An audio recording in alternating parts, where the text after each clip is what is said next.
राजू एक होशियार लड़का था। वह पहाड़ों के बीच बसे एक छोटे से गांव में रहता था। एक दिन वह जंगल में खेल रहा था। अरे पेड़ के नीचे चमकती हुई चीज क्या है? यह एक घड़ी थी, लेकिन यह कोई मामूली घड़ी नहीं थी। यह एक अजीब रोशनी से चमक रही थी। राजू ने घड़ी उठाई। उसके हाथों में यह गर्म महसूस हुई। उसने इसे घुमाया। इस पर कोई अंक नहीं थे, बस अजीब निशान थे। वाह, ये तो बड़ी अजीब है। इन निशानों का क्या मतलब है? जैसे ही उसने एक निशान को छुआ, घड़ी जोर से टिकने लगी। राजू डरा हुआ था, लेकिन उत्साहित भी था। हर मिनट घड़ी ऊर्जा से गूंजती हुई प्रतीत हो रही थी। राजू के चारों ओर हवा में एक अजीब सी हलचल थी। वह जानता था कि कुछ होने वाला है। उसे उत्साह की एक लहर दौड़ गई। यह कोई मामूली घड़ी नहीं थी, यह एक जादुई घड़ी थी। S1 tick tock tick tock. क्या हो रहा है? 1 मिनट बीत गया। अचानक राजू के चारों ओर कांटों की एक दीवार उग आई। वह फंस गया था। कांटे नुकीले और खतरनाक थे।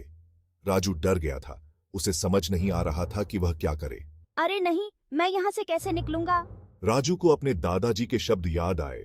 डर की अनुपस्थिति साहस नहीं है, बल्कि उस पर विजय साहस है। उसने एक गहरी सांस ली और दीवार को देखा। उसने कांटों से छिपा हुआ एक छोटा सा छेद देखा। सावधानी से राजू उस छेद की ओर रेंगता हुआ गया। कांटों ने उसकी त्वचा को खरोंच दिया, लेकिन उसने हार नहीं मानी। वह उस छेद से बाहर निकला और दूसरी तरफ गिर गया। हाँ, बच गया, मैं आजाद हूँ। क्या यह नदी बोल रही है? Narrator tick tock. दूसरा मिनट शुरू हुआ। अब राजू के सामने एक तेज गति से बहती हुई नदी दिखाई दी, लेकिन ये कोई मामूली नदी नहीं थी। ये फुसफुसा रही थी। राजू पास गया और ध्यान से सुना। नदी पहेलियों में बोल रही थी। किसके पास आवाज नहीं होती लेकिन बोल सकता है, शरीर नहीं होता लेकिन टूट सकता है। राजू जानता था कि उसे पार करने के लिए पहेली का जवाब देना होगा। उसने बहुत सोचा। उसने सुराग के लिए इधर उधर देखा। अचानक वह मुस्कुराया। उसे जवाब पता था। इसका जवाब है खामोशी। नदी 2 भागों में बंट गई, जिससे राजू के लिए पार करने का रास्ता बन गया। मैंने कर दिखाया, अब मैं आगे बढ़ सकता हूँ। भाग 4, तीसरी चुनौती। बोलने वाली मूर्ति। Tick tock. तीसरा मिनट आ गया। एक विशाल मूर्ति राजू के सामने खड़ी थी, जो उसका रास्ता रोक रही थी। लेकिन यह कोई मामूली मूर्ति नहीं थी, यह हिलती थी। मूर्ति ने अपना हाथ उठाया और राजू की ओर इशारा किया। मेरे सवालों का जवाब दो, वरना पत्थर बन जाओगे। मूर्ति गरजी।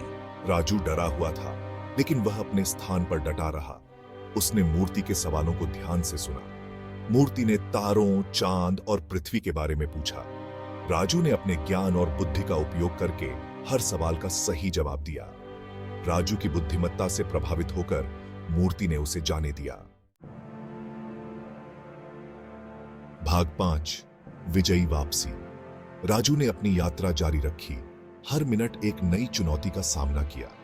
उसने हर बाधा को पार करने के लिए अपने साहस, बुद्धिमत्ता और दयालुता का इस्तेमाल किया। घड़ी टिकती रही, लेकिन राजू अब डरता नहीं था। उसने खुद पर भरोसा करना सीख लिया था। आखिरकार जैसे ही 30वां मिनट खत्म हुआ, घड़ी ने टिकना बंद कर दिया। जादुई चुनौतियां गायब हो गईं। राजू खुद को रहस्यमयी घड़ी पकड़े हुए जंगल में वापस पाता है।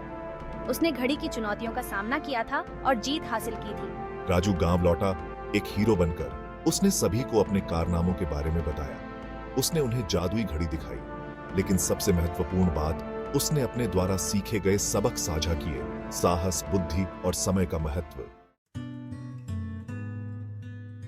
भाग 6, समय का महत्व। उस दिन से राजू टाइम कीपर के चैंपियन के रूप में जाने जाते थे। जादुई घड़ी ग्रामीणों के लिए साहस और बुद्धि का प्रतीक बन गई। उन्होंने सीखा कि हर मिनट कीमती है और इसे बुद्धिमानी से इस्तेमाल किया जाना चाहिए। राजू की कहानी हमें याद दिलाती है कि समय किसी का इंतजार नहीं करता है। हमें हर पल का पूरा फायदा उठाना चाहिए। अपनी चुनौतियों का सामना साहस और बुद्धिमानी से करें और आप निश्चित रूप से सफल होंगे। याद रखें, घड़ी की हर टिक टिक एक नए रोमांच का मौका है।